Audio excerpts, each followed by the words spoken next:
Hey y'all, how we doing? Rob Napoli here, the host of the Bare Necessities podcast, and I'm excited to bring you today's episode.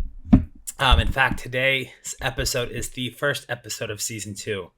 As y'all have maybe known, if you're a tier 1A player and have been with me since the very beginning, or if you're joined me along the journey somewhere in the middle, or you're just finding me now, I want to thank you for being a part of the show. We are kicking off season two. We've been going for over a year now. We celebrated our 1 year anniversary of the pod last month. I've had some amazing episodes, 63 episodes leading up till now. Guests from, I think we've got 31 countries and 15 states represented, entrepreneurs from different countries, different states around the world. The idea that we show that entrepreneurship is from everywhere. We've also brought in high-level innovation managers and accelerator partners to talk a little bit about the ecosystem. And that's what I'm excited about season two, right? We've continued to evolve with this pod, and season two is no different. We're going to continue to grow. You're going to be hearing a lot more from me doing some solo episodes. We're still going to feature some founders and do some founder journey stories. We're going to start picking out individual topics around entrepreneurship and digging into them. We've already had a couple episodes on the power of social video content, Ask an Angel, things of that nature. So I'm excited about what we have coming up in store. I'm also going to be bringing on some guest hosts where they'll come in for a number of episodes. People you might know of or not know of, some that have current podcasts, some used to run podcasts, some aspiring podcasters. Come on, where we're going to have panel discussions and key topics in discovery. So it should be a lot of fun, and looking forward to this new season, new edition, continued excellence, continued driving to show what entrepreneurship is. And to all the listeners across the 65 countries that are tuning in, thank you so much for being a part of this journey with me. I have enjoyed it. I have learned so much, and I can't tell you how appreciative I am. That being said, I'm excited to drop this episode. In fact, this episode was supposed to drop after his other episodes. You're going to hear from him again. My friend Timmy Bauer joined me on the show. We did a couple things. One was talking about his journey of managing a business and being a founder with ADHD, ADD. That episode is going to be coming in a couple weeks. Why I like this one is I wrote a book on this topic.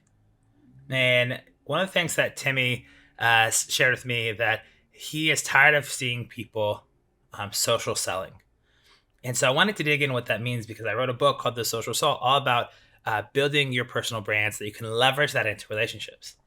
And we get into, that dreaded connect and pitch mentality and dreaded always talking about social selling and using social like email, when the way we leverage social and the way that we create relationships, build value, and sell comes in different forms. So without further ado, I'm excited to introduce you to Timmy Bauer, who is just an amazing human in person. We were introduced through a mutual friend, Anna Leibel, who's a guest of the show. And she had met me and was like, yo, Rob, you've got to meet Timmy. The two of you will do great things. And I was like, let's do it. You're only a stranger, but once, as Timmy Bauer would say. And Timmy is the author of Lucas the Dinosaur Entrepreneur, a kid's book that teaches entrepreneurship. So what better than to have on the podcast the bare necessities of entrepreneurship? And he founded Dinosaur House with the intent to turn industry leaders into kids' book authors. So I'm really excited to share this episode with you. Make sure after the show, in the show notes, to check out where you can learn more. And thank you for being a part of this. Without further ado, let's get into the show. Hey, y'all. Rob Napoli here. We are back again for another episode of The Bare Necessities. And I'm excited because I brought back a guest of mine. We had a great podcast recording earlier about his journey from Disney performer to traveling children's author to running a company that helps industry leaders write their own children's book. Timmy Bauer, thank you for coming back and joining the pod. How you doing? Happy to do it. Thanks for having me. Yeah. So the reason why I wanted to bring you on and kind of record this episode is, we talked a lot about in our first episode, ADHD, ADD, and managing as a founder, and some of those things. We started to touch on the power that you've built with your network and in building a value-added network. And one of the things that we did in kind of our pre-production meeting was I asked you the question: what's one piece of advice that's kind of unpopular opinion these days about entrepreneurship? And you said stop social selling. And I wanted to expand upon it because I'm actually doing a panel on as a panelist on social selling, and I love the idea of social selling. In fact, my book, The Social Soul, was actually called The Social Seller, and I moved that over to Social Soul because I really don't like the idea of social selling, and I'm going to hold my reasoning. I still believe in social selling, and there's a way to do it, but I think the power comes in social engagement through value-added network and building value first before you can even sell anything. But I'll tell you like the full reason behind it. But I want to ask you, before I get into my reasoning, why do you think we should stop social selling? What does that mean to you? And can you extrapolate on that a little bit? So after I said that, I then had an interview on my podcast with somebody who claimed to be the inventor of social selling. And I forget what his name was, but and I feel bad that I can't remember his name. But he claimed to be the inventor of social selling. He told me this story from 2006 and him being at a conference and coming up with the idea for social selling. And it was really interesting because I told him, I was like, oh, that's interesting. I think that social selling is the bane of social media. I think it's one of the worst things about social media is social sellers. Mm-hmm. And so the thing is, his version of what social selling does not sound like what I'm talking about when I say social selling. Yeah. But I think what I am talking about when I say social selling matches what most people think of when you say social selling. So what most people think of when you say social selling, I think, is the bane of social media. It is the scourge of social media. It's the worst thing about having an online profile. No, probably the worst thing is insecurity and the feelings of envy that you get when you look at other people being successful. But yeah, maybe right after that comes social selling, especially on LinkedIn. And when you talk about social selling, what exactly do you mean? What is social selling? Give me a definition of why is it the bane of existence, especially on LinkedIn? What happens all the time? And I know the answer, but what happens all the time to our inboxes on LinkedIn that we hate about it? So I would say the short answer is probably connecting with somebody for the purpose of selling to them. And what it usually looks like is a DM, a cold DM that's like, hey, I want to add you to my professional network. And then when you accept it, they give you their pitch and they want to have a 15-minute meeting with you. Exactly. And I love that you say that because that happens so much, partly because we started to understand that people were not reading email the same way, right? And so, LinkedIn is a professional network. We're either looking for a job or looking for some sort of product or service and in that way. And it's we can just connect and pitch and people were more responsive. And then we got into this, let's just blast it out to networks. And that's why I changed the title from social seller to the social soul, because I don't believe in connecting and pitching. I think that is the worst. It happens to me all the time. I'm happy to add people to my network. If you think that I can provide you value or you can provide me value, connect. But the minute that I get that email within an hour or 24 hours that's pitching me on something, you're gone. I'm removing you. I'm unfollowing. I'm unconnecting.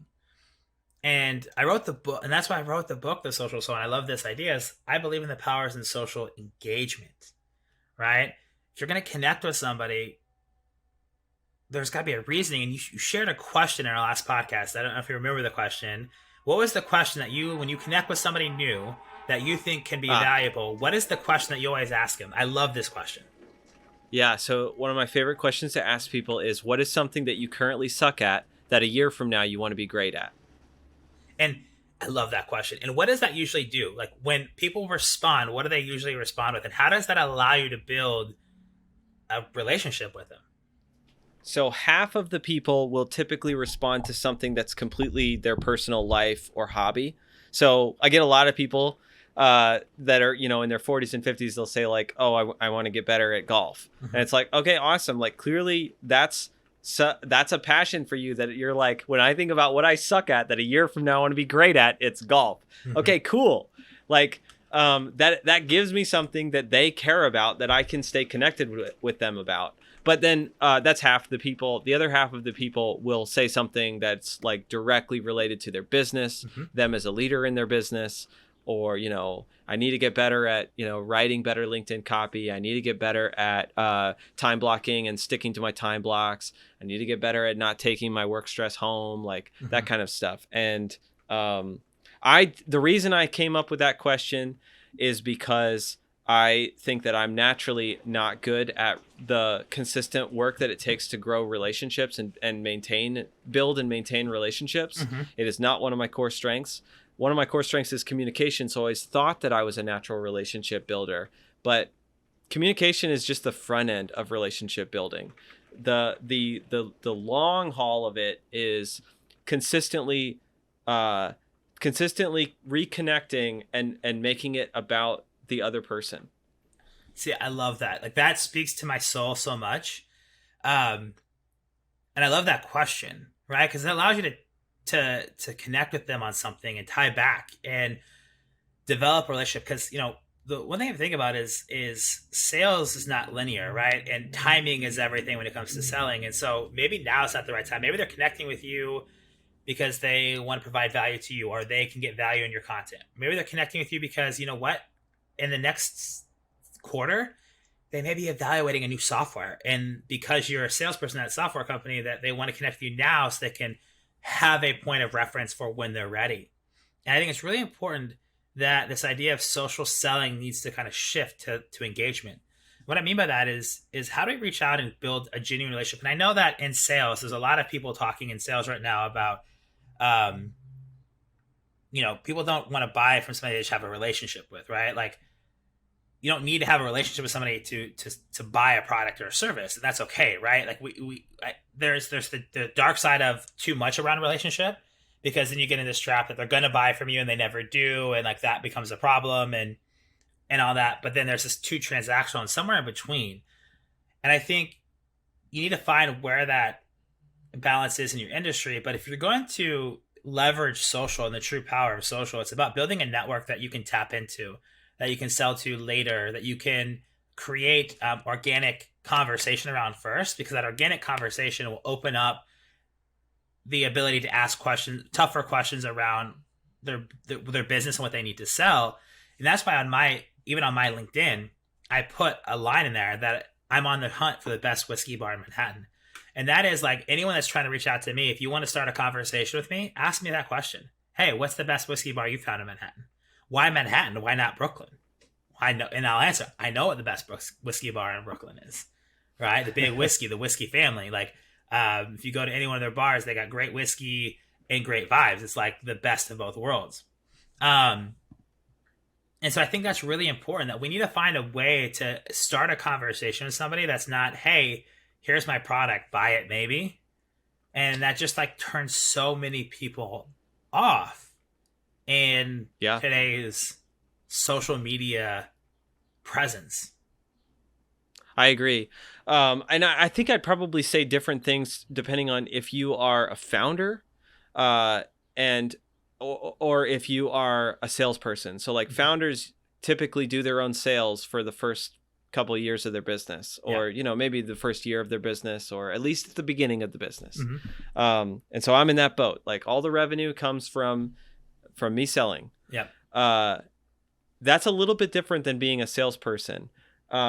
So for me, it's pretty easy for me to say relationships are first, like relationships over revenue, because the business is an excuse to do relationships, to do the kinds of things that I want to do when it comes to relationships.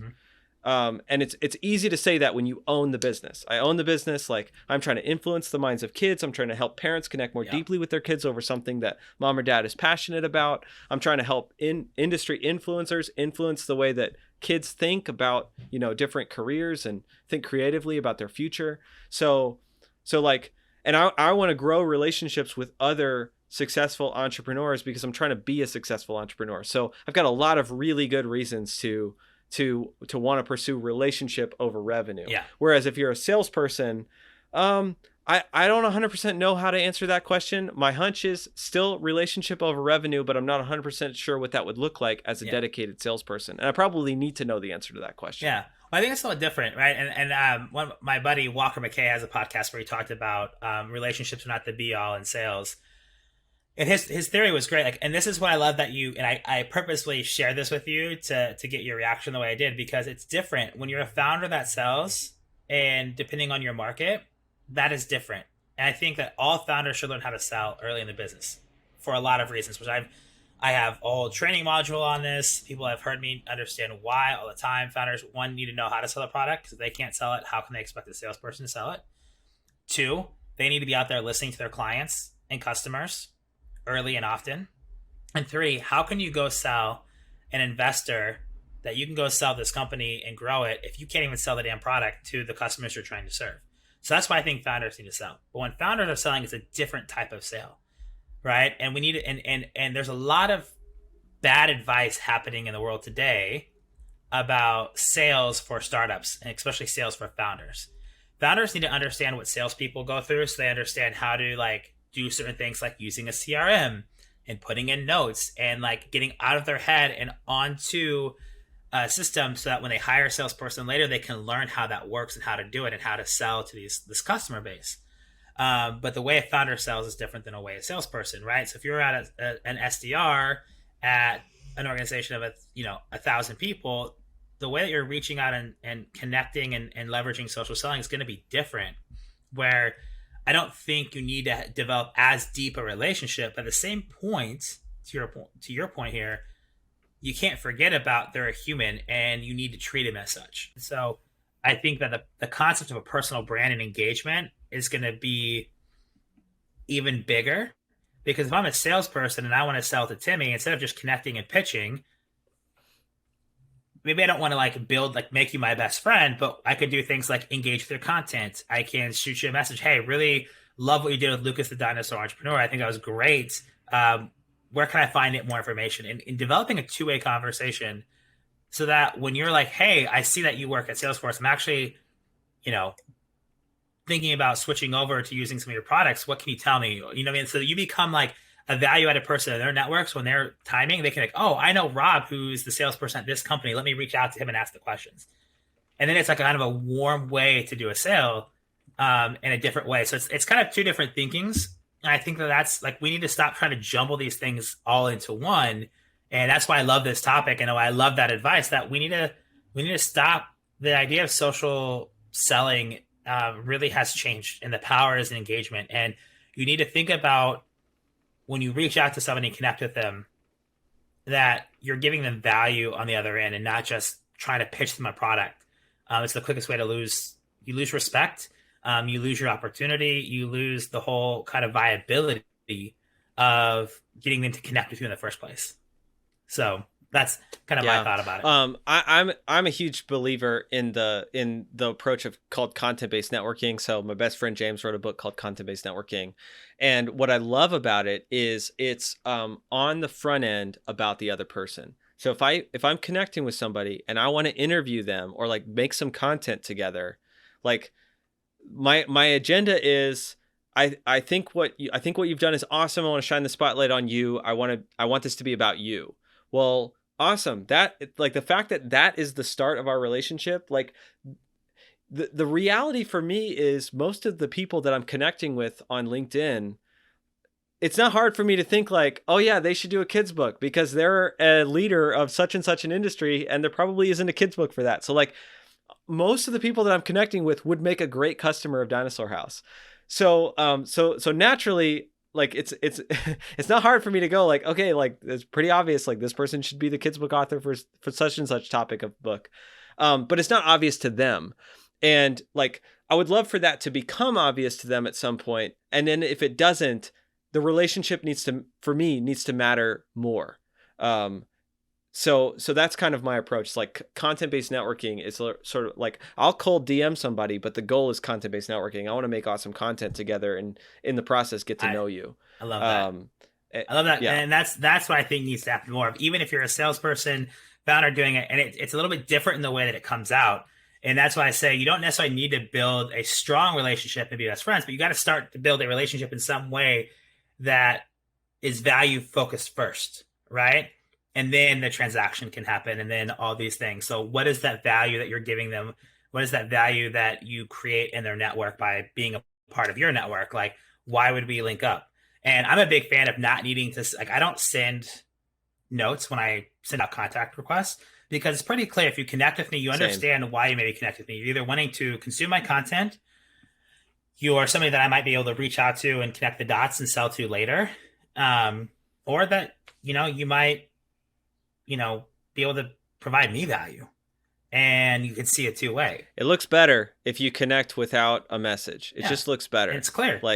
Like if somebody's connecting with me and they don't have a message, I'm going to be like, who's this person? And I look at you and I'm like, you look like somebody that would be cool to connect with.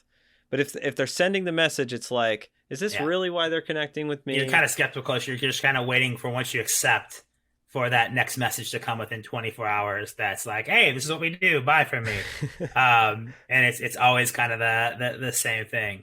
I think that there's so much to learn from. And that's why I also, I always say, as when you build your social profile on LinkedIn, on Instagram, whatever, have a fun fact. Have something that somebody can see. And like, for you used to be a Disney actor.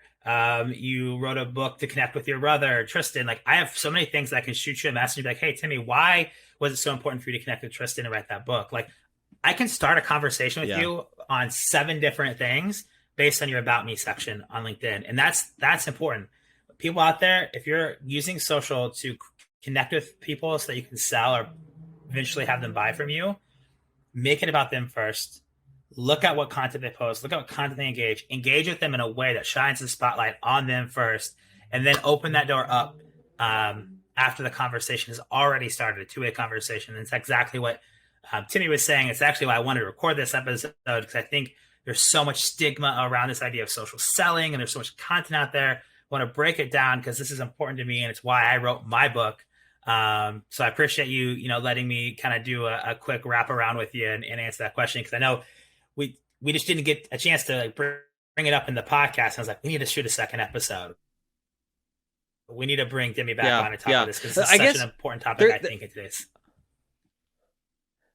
There's one other thing that kind of jumped into my brain as you were talking, and it's like, one of the things that I try to do is I'll be pretty transparent with somebody if they're in my sales funnel. Like, I'll be like, hey, Rob, just so you know, you're now, because you said you were interested, like, you're now in my sales funnel. The way you get out is you tell me that you're not interested. Like, and so it's like, I have this separate thing. Like, we have a relationship that is like, we're both people that care about these different topics in business. You have this awesome podcast. Like, there's a lot of reasons for us to be in relationship that are not, you're in my sales funnel, but also you're in my sales funnel, So like, I find that it's pretty disarming if I just tell that to the person. And I'm like, the way you get out is you just tell me you're not interested. Yeah. I love that. The more transparency, the better. It's all about intentionality and authenticity, being transparent, being open and honest. That's what makes us all go around. So I love it. Timmy, I appreciate you coming back on, sharing a bit more, diving into this topic. This was great. I appreciate you. I will make sure to drop all your socials in the comments. But any shout outs you want to give on directing them where they should check you out and learn more about what you're doing? Dinosaur House, if you have any interest in becoming a kids book author, becoming the kids book author for your niche, or helping your audience connect deeply with their kids about what it is that you're passionate about, they're passionate about, or what they do for a living. If you're just like curious about so I wrote a kids book on entrepreneurship called Lucas the Dinosaur Entrepreneur. You can hear me read it for free on my YouTube channel, Timmy Reads Books, or check me out on TikTok, Author Timmy. Awesome. I'll make sure those are all linked. I appreciate Timmy. Thank you again for jumping on a second short episode. Have a wonderful rest of your day, my guy. I appreciate you. Bear Nation, go check out what Timmy's doing. Until next episode, stay well and rise up. Bare Nation, thanks for listening to the bare necessities of entrepreneurship. If you enjoyed this episode, please subscribe and leave us a review.